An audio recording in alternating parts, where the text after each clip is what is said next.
નમસ્તે મિત્રો, મારું નામ દીપાલી છે અને હું એક ગરીબ પરિવારની છોકરી છું. પહેલેથી જ મારા ઘરની પરિસ્થિતિ સારી ન હતી. મારા માતા-પિતા ભરત અને દયા બંને મજૂરી કરતા હતા. આ કારણે મારું નાનપણ ખૂબ જ મુશ્કેલીમાં પસાર થયું હતું. જ્યારે મારા લગ્ન થયા તો મને લાગ્યું કે હવે મારી જિંદગીમાં ખુશીઓ આવશે, પરંતુ નસીબને અલગ જ મંજૂર હતું.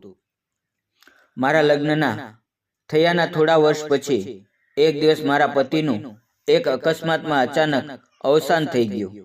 મારી ઉંમર તે સમયે ફક્ત 23 વર્ષની હતી અને હું વિધવા થઈ ગઈ. આ સમયે મારી માટે અંત્ય મુશ્કેલ હતો. આ મુશ્કેલ સમયમાં મારા દિયર પંકજે મારી મદદ માટે આગળ આવ્યો. તે મારી દરેક નાની મોટી જરૂરિયાતનું ધ્યાન રાખતો. તે મને હંમેશા સમજાવવાનો અને સહારો આપવાનો પ્રયત્ન કરતો.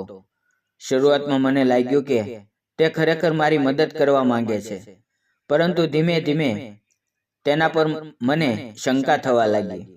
હું તેનાથી દૂર રહેવાનો પ્રયત્ન કરતી, તેટલો જ તે મારી નજીક આવવાનો પ્રયત્ન કરતો. તે હંમેશા મારી આસપાસ જ રહેતો. તેની નજર મને અજીબ લાગતી. મેં ઘણીવાર તેમને અવગણવાનો પ્રયત્ન કર્યો, પરંતુ તે મારા પ્રયાસને અવગણતો હતો. પછી એક દિવસ તેણે મારી સામે તેના દિલની વાત કહી દીધી. તેણે કહ્યું કે તે મને પસંદ કરવા લાગ્યો છે અને મારી સાથે લગ્ન કરવા માંગે છે.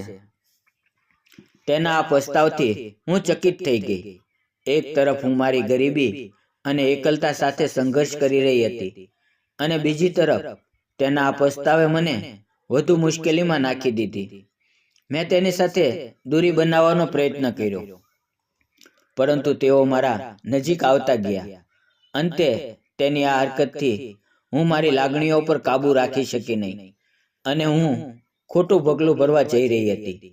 આ સમગ્ર પરિસ્થિતિએ મને એક એવા મોડ પર લાવી દીધી જ્યાંથી આગળનો રસ્તો મને વિકટ લાગતો હતો. વિવેકના પ્રસ્તાવ પછી હું સંપૂર્ણ રીતે મૂંઝવણમાં હતી. મેં મારા માતા-પિતા સાથે આ વાત કરવાનો નિર્ણય લીધો.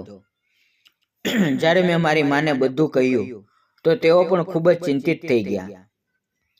તેણે મને સમજાવ્યું કે પંકજના ઈરાદા સારા નથી અને મારે તેનાથી દૂર રહેવું જોઈએ.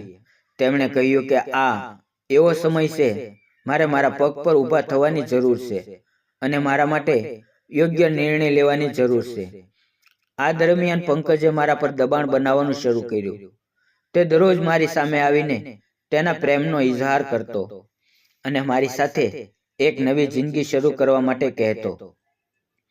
પરંતુ મારી માતાની વાતોએ મને હિંમત આપી અને મેં નક્કી કર્યું કે હું આ પરિસ્થિતિનો સામનો કરીશ. મેં પંકજને સ્પષ્ટ શબ્દોમાં કહી દીધું કે હું તેમના પ્રસ્તાવને સ્વીકારી શકું નહીં. મેં તેને એ પણ જણાવ્યું કે હું મારા પતિની યાદો સાથે જીવીશ અને મારે તેમની સાથે કોઈ સંબંધ નથી રાખવો. આ સાંભળી વિવેકને ખૂબ જ ગુસ્સો આવ્યો અને તેણે મારી સાથે બદલો લેવાની ધમકી આપી. પંકજની ધમકીઓ પછી મને મારા અને મારા પરિવારની સુરક્ષાને લઈને ચિંતા થવા લાગી. મેં નક્કી કર્યું કે હવે મારે મારી જાતને અને મારા પરિવારને આ પરિસ્થિતિમાંથી બહાર કાઢવા માટે કંઈક કરવું પડશે. મેં સ્થાનિક પ્રશાસન પાસે મદદ માંગી અને મારી માટે નવી જિંદગીની શરૂઆત કરવાનું નક્કી કર્યું. થોડા સમય પછી મેં એક નાનકડી નોકરીની શરૂઆત કરી. મારી મહેનત અને લગનથી હું મારી જાતને અને મારા પરિવારને સંભાળી શકી. ધીમે ધીમે મારી જિંદગી ફરી પાટા પર આવવા લાગી. પંકજની ધમકીઓ પણ સમય જતાં સમાપ્ત થઈ ગઈ અને તે મારી જિંદગીમાંથી દૂર થઈ ગયો. આ સમગ્ર અનુભવે મને શીખવ્યું કે જિંદગીમાં કોઈ પણ મુશ્કેલી પરિસ્થિતિનો સામનો કરવા માટે આપણે આપણા આત્મવિશ્વાસ અને ધૈર્યને છોડવું ન જોઈએ. મેં શીખ્યું કે જાત પર વિશ્વાસ રાખવો અને યોગ્ય સમયે યોગ્ય નિર્ણય લેવો કેટલો મહત્વપૂર્ણ છે.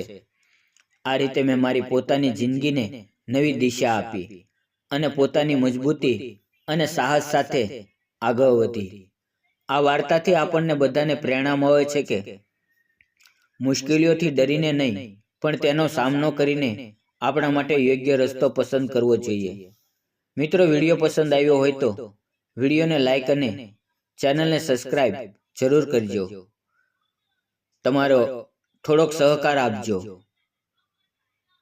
વિડીયો પૂરો જોવા બદલ આપ સૌનો ખૂબ ખૂબ ધન્યવાદ.